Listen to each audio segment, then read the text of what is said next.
오늘은 일본군이 태평양 전쟁 당시 가미카제로 잘 알려진 자살 공격용 특수병기를 실제로 주둔시켰던 공포스러운 일제 동굴진지를 탐험해볼 예정인데요.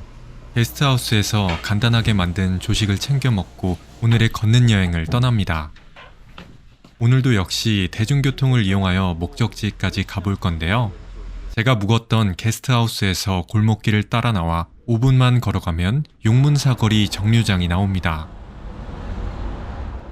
원래는 이곳에서 325번 버스를 타면 목적지까지 한 번에 갈 수 있지만 배차 간격이 길어서 365번 버스를 탄 뒤 제주시청 정류장으로 갔습니다. 오늘의 목적지로 데려다줄 300번 버스가 도착했네요. 탑승해 보겠습니다.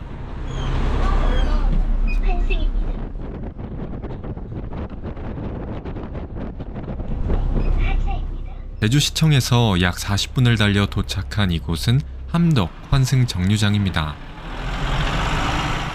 이곳에서 하차하여 왼쪽으로 조금만 간 뒤 파리바게트 골목 안쪽으로 조금만 걸어가 주시면 됩니다. 그러면 이렇게 주변에서 자주 볼 수 있는 상업시설들이 나오는데요. 이 상업시설 맞은편이 바로 일제 동굴진지로 가기 위해 거쳐야 하는 첫 번째 목적지인 함덕 해수욕장입니다. 이 함덕 해수욕장은 시내버스가 자주 다녀서 접근성이 아주 좋고 바다색이 선명한 에메랄드 색이라는 것이 특징입니다. 모래사장을 따라가니 이렇게 기계로 찍어놓은 것보다 정교하게 생긴 모래 조각이 전시되어 있었는데요. 어떻게 이렇게 정교한 조각을 사람이 만들었는지 제 두 눈을 의심했습니다. 정말 신기하죠? 다음 목적지로 가기 위해서는 여기 보이는 올레길 리본을 따라가야 합니다. 그럼 한번 걸어볼까요? 제가 지금 걷고 있는 이곳은 삼별초가 진도에서 거제로 피신해 오며 마지막으로 저항하던 장소이기도 한데요.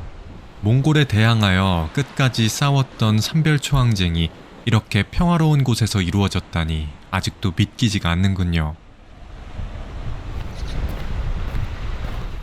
함덕 해수욕장에서 길을 따라 약 10분 정도 걸어 도착한 이곳은 서우봉입니다.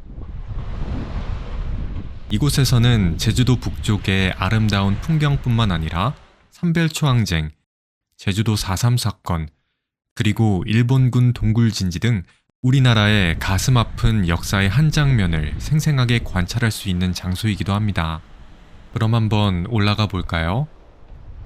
5분밖에 올라오지 않았는데 이렇게 풍경이 멋있다니 앞으로의 경치가 더욱 기대됩니다. 앞에는 이렇게 올레길 방향 표시도 있는데요. 참고로 이 서우봉 둘레길은 올레길 19코스의 주요 거점이기도 합니다. 길 옆쪽에는 말도 있네요. 서우봉 기슭에는 이렇게 계단식 농경지도 있어서 다양한 동물을 구경하는 재미도 있습니다.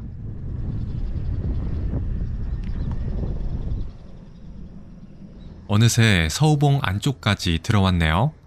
앞에 보이는 올레길 19코스 방향을 따라 들어가면 되지만 그 전에 위로 올라가서 잠깐 둘러볼 장소가 한 곳 더 있습니다. 한번 올라가 볼까요? 약 3분을 더 올라 도착한 이곳은 망오름 정상입니다. 이곳은 제주도의 손꼽히는 일출 장소로도 유명한데요. 이곳에서는 2000년부터 매년 새해맞이 일출제를 개최한다고 합니다. 직접 올라와서 보니 주변에 높은 산이 없어서 정말 해 뜨는 걸 보기 좋겠다는 생각이 들더군요. 풍력발전소와 중간중간 보이는 낮은 오름들, 그리고 해안가에 옹기종기 모여있는 작은 마을들이 마치 한 폭의 그림 같습니다.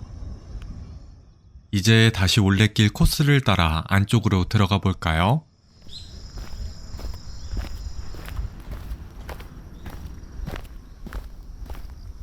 숲길을 빠져나오자 아까 봤던 함덕 해수욕장의 에메랄드빛 바다가 눈에 들어오기 시작했습니다. 더 가까이 가볼까요? 이곳은 위에서 봤던 망오름 정상과는 반대로 일몰이 유명한 서우봉 낙조 전망대입니다. 이렇게 의자도 있어서 함덕리의 풍경을 감상하기 아주 좋습니다. 정말 그림 같은 풍경이네요. 이제 구경을 마치고 다음 장소로 향해 볼까요? 앞에 보이는 올레길 리본을 따라 계속 걸어가 보겠습니다.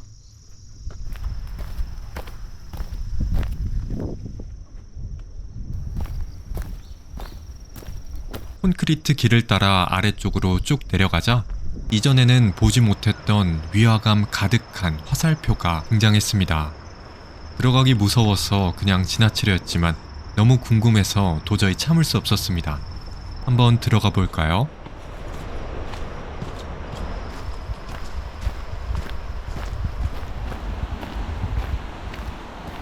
식생들도 아까와는 다른 무서운 분위기로 바뀌었습니다.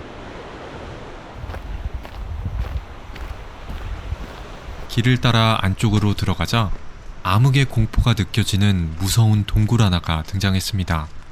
서우봉 해안절벽 쪽에 위치한 이곳은 바로 서우봉 일제 동굴진지입니다. 이 동굴진지는 태평양 전쟁 당시 일본군이 만들어 놓은 동굴식 갱도와 지하 벙커인데요. 더 무서운 점은 일본군이 가미카제로 잘 알려진 자살 공격용 특수병기를 개발하여 이 동굴진지에 배치했다고 합니다. 정말 안타깝게도 이 동굴진지를 건설하는데 제주도민뿐만 아니라 우리나라의 다른 지방 사람들까지 동원됐다고 하네요. 이러한 가슴 아픈 역사 때문인지 앞에 보이는 칠흑 같은 동굴이 더 공포스럽게 느껴집니다. 참고로 지금 보이는 동굴을 제외하고도 이곳에는 무려 19개의 진지 동굴이 더 있는데요. 다음으로는 산기슭이 아닌 해안가에 있는 해안동굴 쪽으로 한번 가보겠습니다.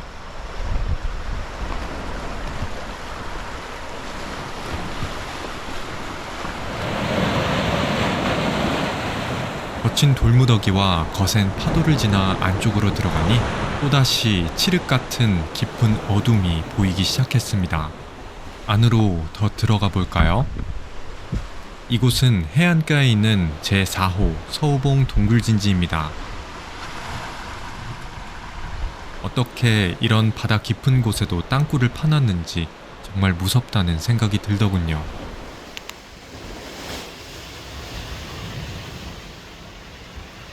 그럼 다시 산기슭으로 올라가서 다음 동굴진지를 확인하러 가볼까요?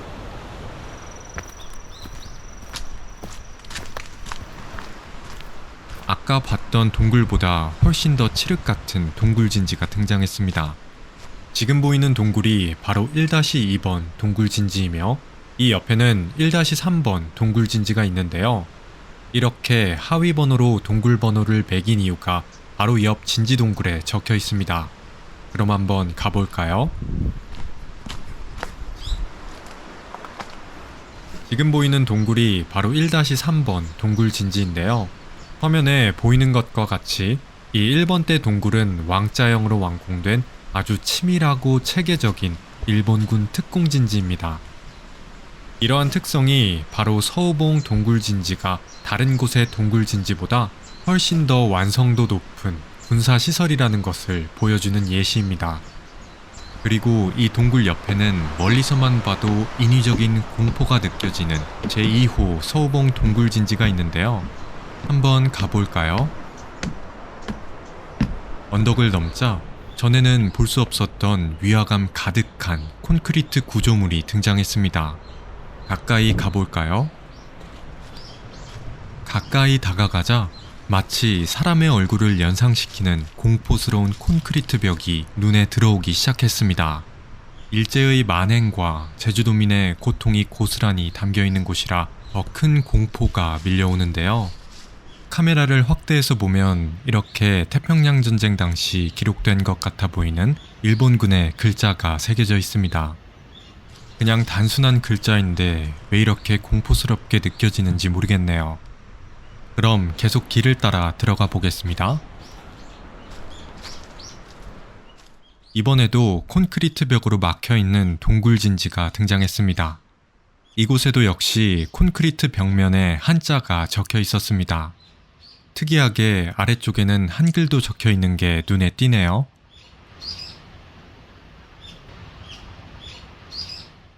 그럼 계속 안쪽으로 들어가 보겠습니다. 이번에는 두 갈래 길이 등장했습니다. 먼저 오른쪽으로 가볼까요? 숲을 안쪽으로 바닷가가 펼쳐지는 걸 보니 이곳에는 해안 동굴진지가 있는 것 같습니다. 더 들어가 보겠습니다. 예상대로 두 번째 해안 동굴진지가 구축되어 있었습니다.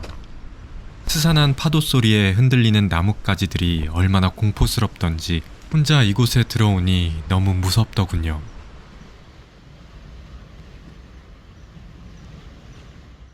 빨리 이곳을 벗어나야겠습니다.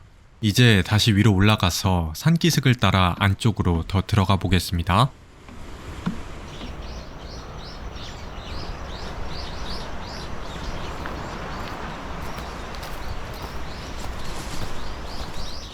익숙하지 않은 식생들 역시 태평양 전쟁의 공포를 고스란히 전해주는 것 같습니다.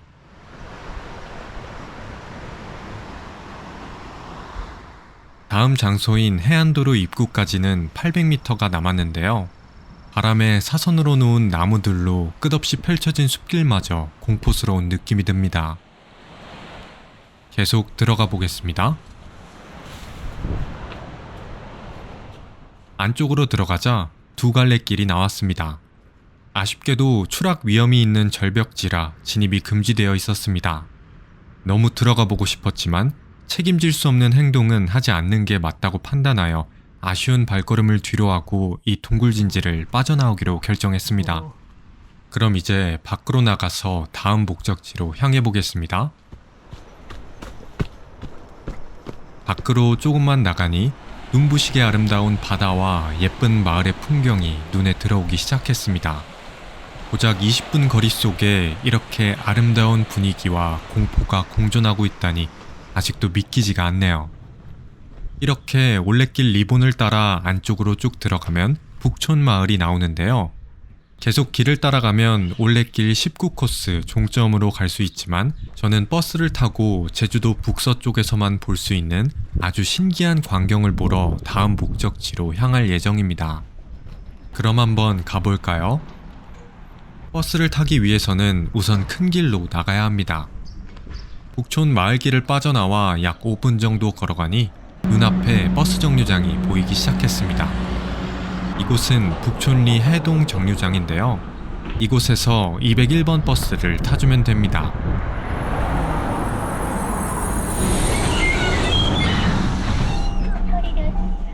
참고로 이 201번 버스는 제1우회도로라고 알려진 1132번 지방도를 따라가는 노선인데요.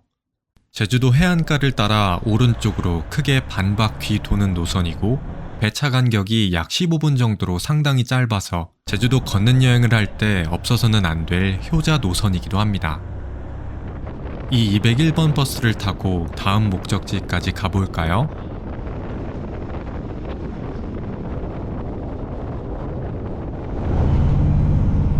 하차입니다. 북촌리에서 201번 버스를 타고 약 30분을 달려 도착한 이곳은 세화리입니다. 그럼 다음 목적지로 향해 볼까요? 방금 하차한 세화 환승정류장에서 건너편 골목길로 쭉 들어가면 됩니다. 정류장에서 약 3분을 걸어 도착한 이곳은 세화 순빗소리 길입니다. 여기서 순빗소리란 해녀가 잠수했다가 물에 떠오를 때 숨을 내뱉는 소리를 말하는데요. 세화리에는 해녀박물관과 같은 해녀 관련 시설이 많아서 이러한 이름이 붙은 것 같네요.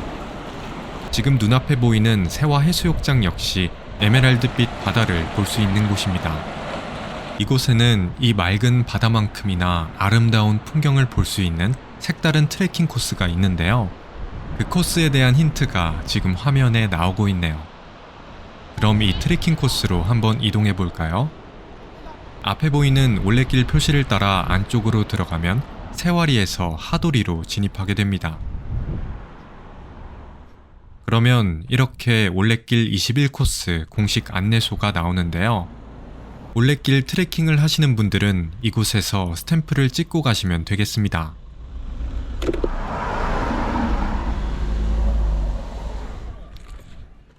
그럼 올레길 리본을 따라 안쪽으로 들어가 보겠습니다.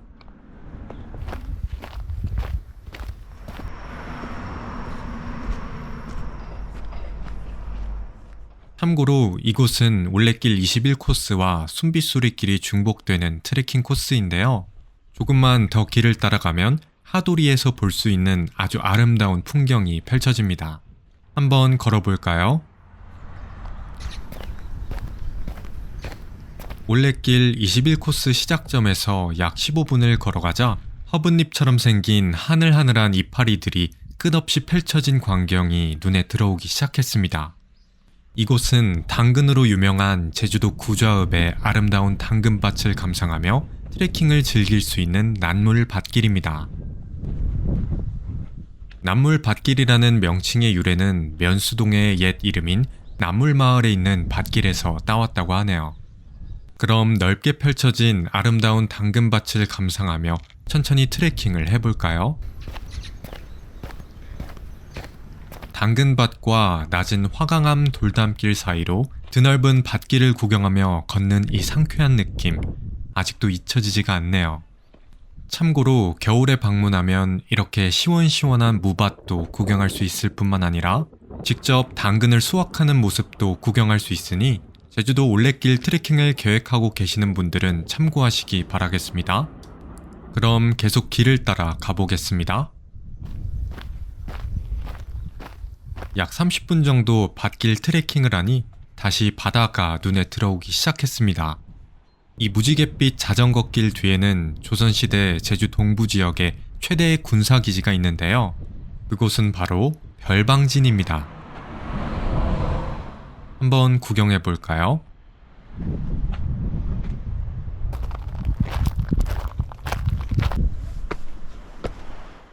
수백 년이 넘게 지난 정교한 성벽 위를 걸으며 느끼는 하도리의 아늑한 풍경, 정말 그림 같죠? 이제 별방진 구경을 마치고 다음 목적지로 향해 보겠습니다. 계속 밭길을 따라 안쪽으로 들어가면 이렇게 해안 트레킹 코스가 나오는데요. 이곳을 따라가면 천연기념물 19호로 지정된 무인도를 볼 수 있습니다. 한번 가볼까요? 이 무인도는 국내의 유일한 문주란 자생지로 알려진 토끼섬인데요. 문주란은 연평균 온도가 15도, 최저 온도가 영하 3.5도 이상인 곳에서만 자라기 때문에 국내에서는 오로지 이 토끼섬에만 자란다고 하네요. 한번 가까이 가볼까요? 다행히 간조 시간대라 바닷물이 빠져서 안쪽까지 들어가 볼 수 있었습니다. 그런데 걷는 동안 계속 바닥에 뭐가 밟히길래 아래를 봤더니 수많은 고동떼가 서식하고 있더군요. 최대한 밟지 않고 가느라 고생했습니다. 눈앞에 토끼섬이 들어오기 시작했습니다. 지금이 간조 시간대였지만 토끼섬 안쪽으로 건너가기는 아직 무리가 있어서 아쉬운 발걸음을 뒤로하고 다음 목적지로 향했습니다. 그럼 계속 걸어볼까요?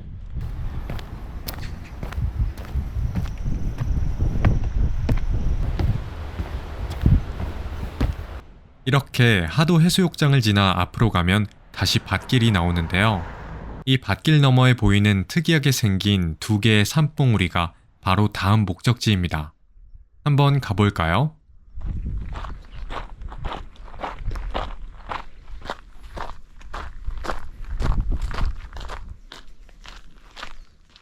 이곳이 등산로 입구입니다. 약 20분 정도만 올라가면 정상에 다다를 수 있기 때문에 힘을 내서 올라가 보겠습니다.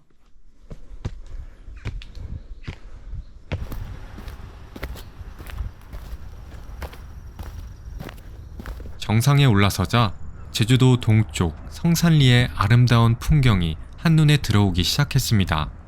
이곳은 바로 제주도 동쪽 땅끝에 있는 기생화산인 지미봉 정상입니다. 그럼 전망대로 올라가서 경치를 한번 감상해 볼까요? 제주도 동쪽에 있는 높고 낮은 오름에서부터 제주도 여행을 하면 빼놓을 수 없는 성산 일출봉까지 정말 모든 곳이 내려다 보이는 뻥 뚫린 풍경입니다.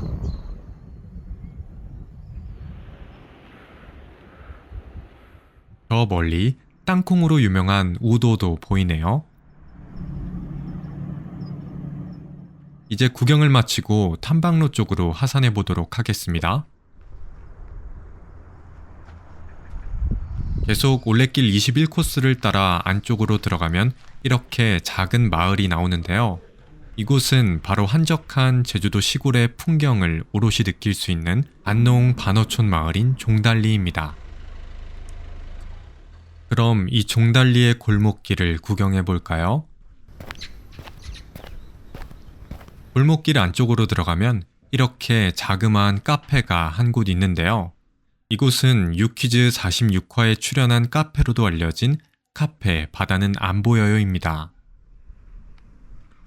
이곳은 제가 올레길 완주를 했을 때 잠시 묵었던 게스트하우스의 사장님이 운영하시는 카페이기도 한데요. 2021년 1월 1일에 이곳에서 새해 일출을 봤었는데 사장님께서 그날이 10년 만에 처음으로 동그란 일출을 볼 수 있었던 날이었다고 하며 저를 기억하고 있다고 하시더군요. 저는 이곳에서 추억을 되새길 겸 잠시 쉬면서 당근 주스를 먹었는데요. 계속 걸어오면서 봤던 숙성된 구좌당근 10개가 통으로 들어간 100% 착즙 주스라고 하시더군요. 설탕을 넣은 거 아닌가 하는 의심이 들 정도로 달콤해서 정말 신기하더군요. 얘가 좀 생선 달라고 지금. 이제 해가 졌기 때문에 카페에서 잠시 휴식을 마치고 오늘 묵을 게스트하우스로 향했는데요. 저는 종달초등학교 정류장에서 트레킹 초반에도 탑승했던 201번 버스를 탔습니다. 그 후 약 20분 정도를 달려 고성리에서 하차를 했는데요. 이곳에서 길을 따라 약 10분 정도 직진하면 오늘 묵을 게스트하우스인 베프랑 게스트하우스가 나옵니다. 1박에 21,000원밖에 안 하는 게스트하우스인데도 분위기와 시설이 정말 좋았는데요. 더 놀라운 점은 이 4인실을 저 혼자 썼다는 것입니다. 확실히 제주도에 대한 인식이 많이 안 좋아지면서 여행객이 줄었다는 것을 피부로 체감할 수 있었는데요. 덕분에 저는 단돈 21,000원을 내고 이 좋은 시설을 혼자 사용할 수 있었습니다. 이번 2일차 제주도 걷는 여행 영상이 여러분들의 제주도 여행 계획에 많은 도움이 됐으면 좋겠습니다.